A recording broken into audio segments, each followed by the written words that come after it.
झणझणीत कोल्हापुरी मटण आणि तांबडा रस्सा बनवण्यासाठी घेतलेला आहे 1 किलो मटण. तर बऱ्याच जणांनी मला सुचवलं होतं की मला कोल्हापुरी मटणाची रेसिपी सुचवा. तर त्यासाठी मी आता घेतलं आहे, कुकरमध्ये तेल टाकून घेतलेलं आहे. तेल गरम करून त्यामध्ये थोडी कोथिंबीर फोडणीला टाकलेली आहे आणि 1 किलो मटण जे आहे त्याला मी हळद मीठ लावून मॅरिनेट करून ठेवलेलं आहे. आता त्यात टाकणार आहे एक मोठा चिरलेला कांदा आणि कोथिंबीर तेलामध्ये फोडणीला टाकायची आहे आणि छानपैकी परतून घ्यायचे आहे, जोपर्यंत की कांदा तांबूस लाल होईल इतका. कांदा चांगला छान परतून घेऊया. कोल्हापुरी मटण म्हटलं की कोणाच्याही तोंडाला पाणी सुटणारच, कारण खूप अतिशय पौष्टिक आणि रुचकर अशी एक रेसिपी आहे जी आमच्याकडे तर ह्याशिवाय बनतच नाही. जेव्हा आम्ही बाहेर खातो तेव्हा आम्हाला कधीच मटण खाल्ल्याचा स्वाद येत नाही किंवा एक समाधान मिळत नाही जोपर्यंत घरचा आम्ही कोल्हापुरी तांबडा पांढरा रस्सा खातो. तर आता जेव्हा कांदा आणि कोथिंबीर भाजून घेतलेली आहे त्यामध्ये मी टाकलेलं आहे मटण, जे मी मॅरिनेट करून ठेवलेलं होतं आणि ते मी आता परतून घेत आहे तेलावरती. आता एका बाजूला मी गॅस पेटवून घेतलेला आहे आणि त्यामध्ये आता आपण खडा मसाला, ज्यामध्ये मी लवंग, वेलची आणि दालचिनी असे खडे मसाले टाकलेले आहे, जे मी आता मसाल्यासाठी परतून घेत आहे. जोपर्यंत माझा इकडे मटण परतून होत आहे तर सायमल्टेनियसली मी ते दोन्ही चालू ठेवलेलं आहे दुसऱ्या गॅसवरती. तर आता त्यामध्ये टाकणार आहे जिरे, 1-2 चमचे जिरे पुरेसे होतील 1 किलोसाठी. लवंगा 3-4 लवंगा घ्या, 3-4 वेलची आणि एक छोटा तुकडा दालचिनीचा आणि एक अर्धी वाटी तीळ. हे आपण कोरडं वाटण जे आहे ते आपण भाजून घेणार आहोत. भाजल्यामुळे त्याला खमंगपणा येतो आणि चव अतिशय छान लागते. सो थोडा वेळ मी छान असं खमंग असं भाजून घेते ते तीळ, जिरे, लवंगा, वेलची आणि दालचिनी. तर त्याचा सुगंध सुटलेला आहे. सायमल्टेनियसली इकडे मी मटणही परतवत आहे. मटण हे 3-4 मिनटांपर्यंत छान परतून घेतलं तर शिजतंही लवकर आणि त्यामध्ये त्यातला मसाला, कांदा, कोथिंबिरीचा स्वादही छान उतरतो. जितकं तुम्ही छान परतून घ्याल तितका तुमच्या मटणाला छान स्वाद येतो. तर मी इकडे हे परतून ठेवलेलं आहे. तोपर्यंत माझं हे वाटणासाठी जे मी घेतलेलं होतं सामान सुकं, त्यातच थोडंसं मी सुकं खोबरेही टाकणार, एक अर्धी वाटी सुकं खोबरेही टाकणार आहे, जे आत्ता मी घेतलेलं नाही पण मी नंतर घेणार आहे ते भाजूनच. तर हे सुकं खोबरेही मी त्यात भाजून घेतलं आहे. मटणही चांगलं छान परतून घेतलेलं आहे. तर मटण परतत असतानाच ह्या मटणाचा सुगंध सुटलेला असतो, पूर्ण घरभर दरवळत असतं की आज मटण बनतं आहे घरामध्ये. तर अशा प्रकारे माझं मटण परतवून झालेलं आहे ऑलमोस्ट. मसाला भाजून झालेला आहे. आता हा मसाला आपण मिक्सरच्या भांड्यामध्ये काढून तो बारीक करून घेणार आहोत. त्याचबरोबर आपण बाकीही इतर मसाले घेणार आहोत, ते मी पुढे सांगतच आहे तुम्हाला. आता अजूनही मी 3-4 साठी मी चांगलं छान परतवून घेणार आहे, जेणेकरून त्याला पाणीही कमी लागेल शिजायला आणि शिजेलही लवकर. अन्यथा मटण शिजायला भरपूर वेळ जातो. डिपेंड्स अपॉन की तुमचं मटण जे मिळालं आहे तुम्हाला ते म्हणजे कोवळं आहे, निबर आहे, त्यावरती ते डिपेंड आहे. पण तरी पण परतून घेतला तर चांगला स्वाद येतो त्याला. तर अशा प्रकारे मटण परतवत ठेवत मी इकडे तोपर्यंत मसाल्याचीही तयारी केलेली आहे. म्हणजे दोन्ही सायमल्टेनियसली कामं तुमची चालू राहतात. अर्ध्या तासात तुमची ही रेसिपी पूर्ण, म्हणजे विथ तयारी सगळी, लसूण खोबरं सगळं करून होऊन जाते. जास्त वेळ लागत नाही जर तुम्ही एकाच वेळेला असे 2-3 कामं करू शकता. म्हणजे आता हे मटण परतवून होईपर्यंत मसाल्याची तयारी करून ठेवलेली आहे आणि तोपर्यंतच मी आता ह्याच्यासाठी गरम पाणी मी ठेवलेलं होतं एका बाजूला एका गॅसवरती. तर हे गरम पाणी मी आता, मटण परतून झालेलं आहे तर गरम पाणी मी यामध्ये घातलेलं आहे कुकरमध्ये. आणि आता आपण हे जे मिश्रण आहे, मिश्रण म्हणजे जे आपण कांदा कोथिंबीरवरती मटण परतून घेतलेलं होतं, हळद मीठ लावलेलं, ते त्यामध्ये आता गरम पाणी घातलेलं आहे आणि त्याला आपण झाकून ठेवून एक 3-4 शिट्ट्या देणार आहोत. 3-4 शिट्ट्यांमध्ये मटण छान शिजून जातं आणि त्यातला मटणाचा अर्कही निघून जातो. आता दुसरा मसाल्यासाठी मी घेतला एक मोठा कांदा घेतलेला आहे, जो मी गॅसवरती भाजून घेत आहे, आगीवरती भाजून घेत आहे. भाजल्यामुळे त्याची एक वेगळीच चव लागते. काही लोक तो तेलात परतवून पण घेतात, पण मी प्रेफर करते की तो कांदा जो आहे तो चांगला असा काळा होईपर्यंत गॅसवरती भाजून घ्यायचा.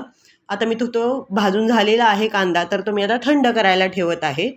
तोपर्यंत इतर जे मला खोबरं, ओलं खोबरं लागणार आहे, मला एक अर्धी वाटी मी ओलं खोबरं घेणार आहे. हा जो सुका मसाला मगाशी मी जो भाजून घेतलेला होता तो आता मी मिक्सरच्या भांड्यामध्ये काढून घेत आहे वाटण्यासाठी. आणि मिक्सरला मी तो बारीक करून घेतलेला आहे. आता यामध्येच मी आता दुसरे जे ओले मसाले आहेत, जसे की ओलं खोबरं, लसूण, आलं आणि कोथिंबीर, त्याचबरोबर हा जो आपण ओला चिरलेला कांदा, भाजून चिरलेला कांदा होता तो, आणि कोथिंबीर, हे सर्व वाटण आपण एकत्र चांगलं गुळगुळीत होईपर्यंत मिक्सरमधून फिरवून घेणार आहोत. तर आता हे वाटण माझं मिक्सरमध्ये गुळगुळीत झालेलं आहे छानपैकी. 2 भागांमध्ये केलं होतं, एका भागांमध्ये इतकं मसाला होणार नाही म्हणून. तोपर्यंत माझ्या कुकरच्या शिट्ट्या झालेल्या आहेत. आता बघूया आता मटण शिजलेलं असेल. हां, तर बघा ह्यामध्ये तुम्हाला दिसून येतं की असा येलोइश ग्रीन कलरची रसा तयार झालेला आहे त्यामध्ये. तर तो स्टॉक आहे मटणाचा.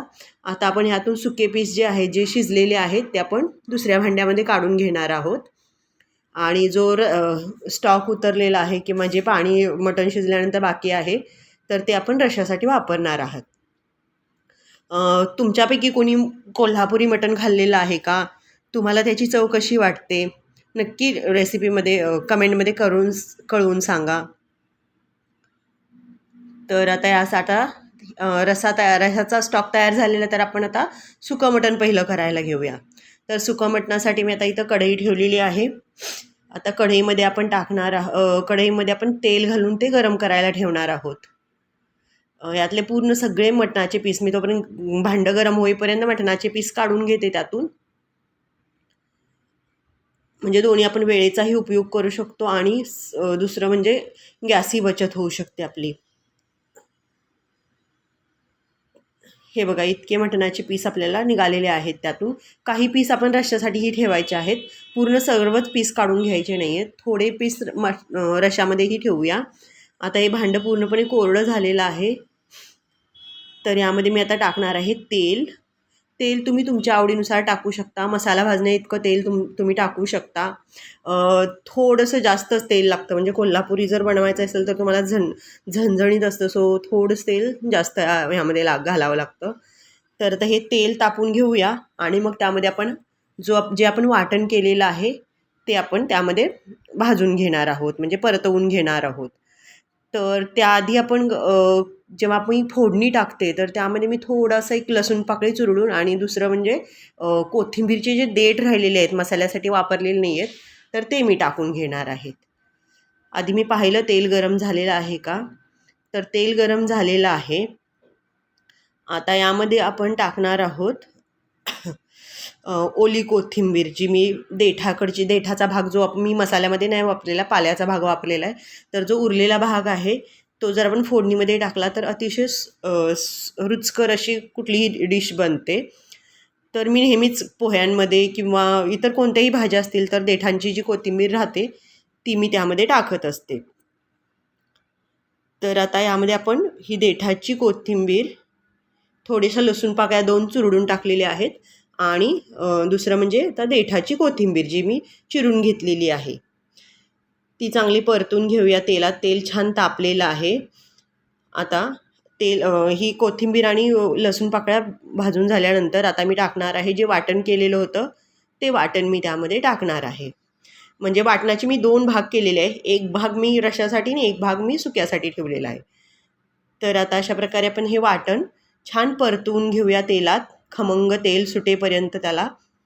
आणि मग यामध्ये आपण फक्त आता कोल्हापुरी कांदा लसूण मसाला जो असतो, कांदा खोबरे मसाला, तोच टाकणार आहोत. मीठ आपण ऑलरेडी थोडंसं टाकलेलं होतं, त्यामुळे मीठ जरा बघूनच टाकावं लागेल. कारण ऑलरेडी आपण जेव्हा मटण हळद मिठाने मॅरिनेट करून ठेवलं तेव्हा भरपूर प्रमाणात मीठ घातलेलं होतं. तर आता जेवढं लागेल तेवढंच आपण वरून घालायचं आहे. आणि हा मसाला छान असा लाल रंग येऊपर्यंत परतून घेऊया. आता भाजून घेण्यासाठी मी काय करेल, तर थोडा वेळ मी हे जे परतून घेतलेलं भांडं आहे तर त्यावर थोडा वेळ झाकण ठेवून मंद आचेवरती त्याला भाजून घेऊन देईल. आता मी ह्यावरती एक झाकण ठेवून देते आणि तोपर्यंत मी इकडे रशाची तयारी करते. जो मला कोल्हापुरी तांबडा रस्सा बनवायचा आहे त्याची तयारी करूया.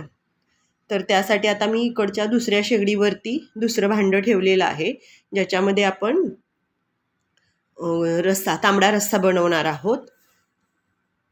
तर इथेही भांडं गरम होईपर्यंत ठेवलेलं आहे मी.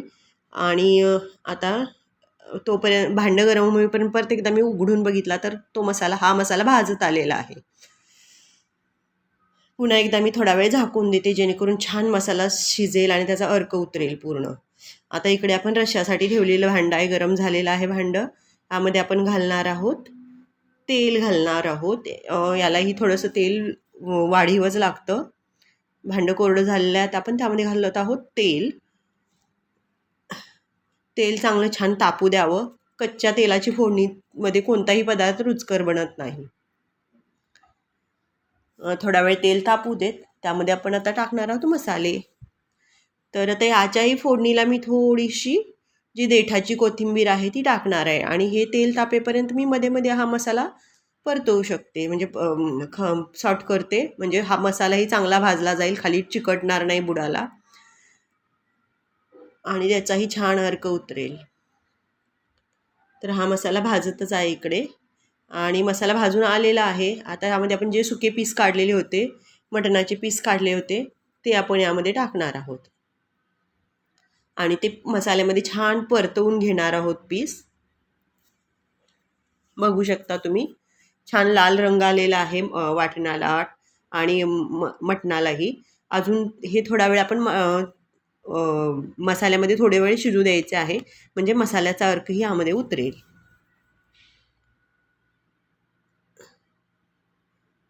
छान परतून झालेलं आहे आपलं मटण. आता आपण ह्यामध्ये थोडंसं पाणी घालून जी मसाल्याची भांडी होती, मिक्सरचं भांडं होतं किंवा कांदा चिरलेलं जे चॉपर होतं, त्याचं जे पाणी राहतं ते विसळून भांडी त्यातून थोडं पाणी घेईन आणि ते पाणी मी ह्यामध्ये सुक्यामध्ये थोडंसंच टाकेन, जास्त नको, जेणेकरून मसाला बुडाला लागू नये, करपू नये. आता मी हे असं परतून घेतलेलं आहे आणि आता झाकून ठेवणार आहे. आणि जेव्हा तुम्हाला चवीप्रमाणे तुम्ही परत वरून मीठ घालू शकता. जर व्यवस्थित असेल तर घालायची गरज नाही आणि जर थोडंसं फार कमी असेल, डिपेंड, आपण प्रत्येकाची टेस्ट वेगळी असते, तर आपण त्यामध्ये मीठ टाकू शकता वरून.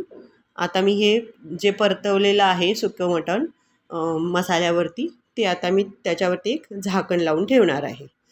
आता इकडचं तोपर्यंत रश्श्याचं तेल तापलेलं आहे. आता त्यामध्ये आपण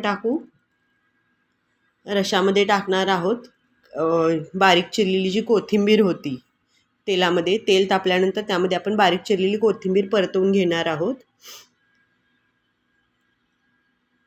कोथिंबीर छान कोथिंबीर जेव्हा फोडणीला टाकतो छान वास येतो. आता आपण हे वाटण, जे अर्धा भाग वाटण आपण रश्श्यासाठी ठेवलेलं होतं, तर ते वाटण ठेवलेलं आहे. तर ते वाटण आता मी ह्यामध्ये परतून घेणार आहे तेलामध्ये. यालाही चांगलं तेल सुटेपर्यंत छान परतवून, जितकं तुम्ही चांगलं परतवून घ्याल तितकी तुमच्या रश्श्याला छान आणि रुचकर आणि झणझणीत अशी चव येईल. आता यामध्ये टाकणार आहे हे माझा कोल्हापुरी कांदा लसूण मसाला आणि थोडंसं मीठ टाकणार आहे. आणि हे मी आता परत परतवून घेणार, जसं आपण सुक्यासाठी परतून घेतलेला होता मसाला, चांगला छान भाजून घेतला होता तेलात, असाच मसाला मी हा सुक्यासाठी रश्श्यासाठीही परतून घेणार आहे.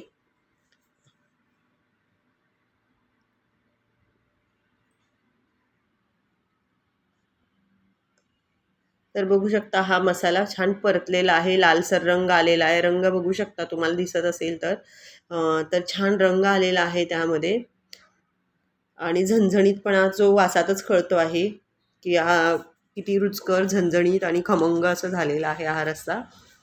खूपच सुंदर असा त्याचा अरोमा, सुगंध दरवळत आहे. हे सुकं मटण इकडे तोपर्यंत शिजत आहे. ते एकदा आपण जरा उघडून बघूया, खाली चिकटणार वगैरे नाही आहे तर.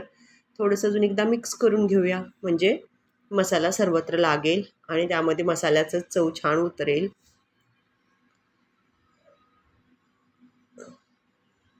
आता इकडचाही मसाला छान तोपर्यंत भाजून झालेला आहे. आता ह्यामध्ये आपण टाकणारा जो मगाशी आपण स्टॉक काढलेला होता, मटणाचा स्टॉक, येल्लोइश ग्रीन कलरचा. तर तो स्टॉक आपण यामध्ये ओतणार आहोत.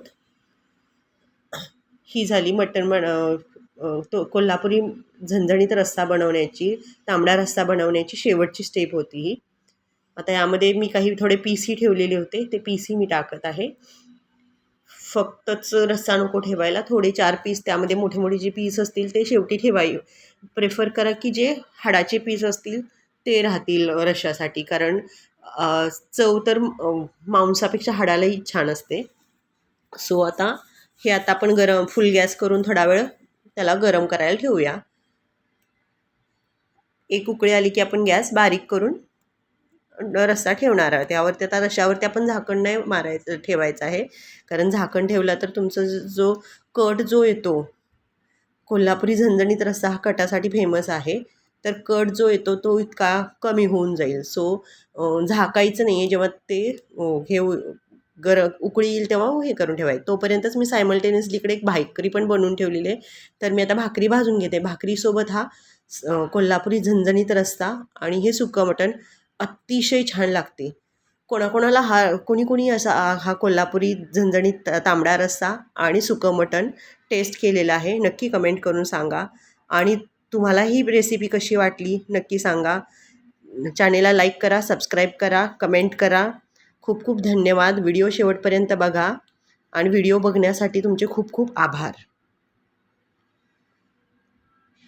अशा प्रकारे हा आपला कोल्हापुरी झणझणीत रस्सा, सुकं मटण आणि हा तांबडा रस्सा बघू शकता. तांबडा रस्साला कसा कट आलेला आहे आणि छान असा बघता क्षणी तोंडाला पाणी सुटेल अशी रेसिपी तयार झालेली आहे. तर नक्की ट्राय करून बघा. व्हिडिओ शेवटपर्यंत बघितल्यास धन्यवाद.